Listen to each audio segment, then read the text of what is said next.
Hello നമസ്കാരം. താങ്കൾക്കുള്ള divine സന്ദേശം. താങ്കളുടെ ലക്ഷ്യത്തിലേക്ക് എത്തിച്ചേരുവാൻ നിരന്തരമായ പരിശ്രമത്തിൻ്റെ ആവശ്യമുണ്ട്. അതുകൊണ്ട് തന്നെ ചുറ്റുമുള്ള മറ്റു കാര്യങ്ങളിലേക്ക് ശ്രദ്ധ കൊടുക്കാതെ താങ്കളുടെ ലക്ഷ്യത്തിലേക്ക് ഫോക്കസ് ചെയ്ത് പ്രവർത്തിക്കേണ്ട സമയമാണ്.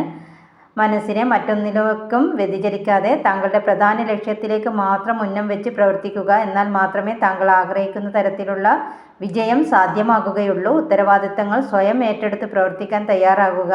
എന്തെങ്കിലും ഭയമോ സംശയങ്ങളോ ഉണ്ടെങ്കിൽ അതെല്ലാം മാറ്റിവെച്ച് സ്വന്തം കഴിവിൽ ഉറച്ചു വിശ്വസിച്ച് മുന്നോട്ട് കുതിക്കുക. ഇതിനുവേണ്ടി പ്ലാനുകൾ തയ്യാറാക്കി മുന്നോട്ട് പോകുന്നത് ഉചിതമാണ്. ഇതുവരെ താങ്കളുടെ ജീവിതത്തിൽ സംഭവിച്ച അസുഖകരമായ കാര്യങ്ങളെ അംഗീകരിക്കുക. അത്തരത്തിലുള്ള വേദനകളെ വിട്ടുകളയുക. മാനസികമായി കരുത്ത് ആർജിക്കേണ്ട ഒരു സമയമാണ്. താങ്കളിലേക്ക് പുതിയ അവസരങ്ങൾ വരുന്നതായിരിക്കും. പക്ഷേ അതിനെ സ്വീകരിക്കാൻ പഴയ മോശപ്പെട്ട അവസ്ഥകളാൽ മനസ്സിനേറ്റ മുറിവ് ഉണക്കേണ്ടതാണ്. അത് അത്യാവശ്യമാണ്. അങ്ങനെ മനസ്സിനെ ഹീൽ ചെയ്യുകയാണെങ്കിൽ താങ്കൾക്ക് ജീവിതത്തിൽ വളരെയധികം വിജയങ്ങൾ ഉണ്ടാവുന്നതായിരിക്കും. അതുകൊണ്ട് മനസ്സിനെ ശാന്തമാക്കി മുന്നോട്ട് പോവുക. Okay, thank you. Have A nice day.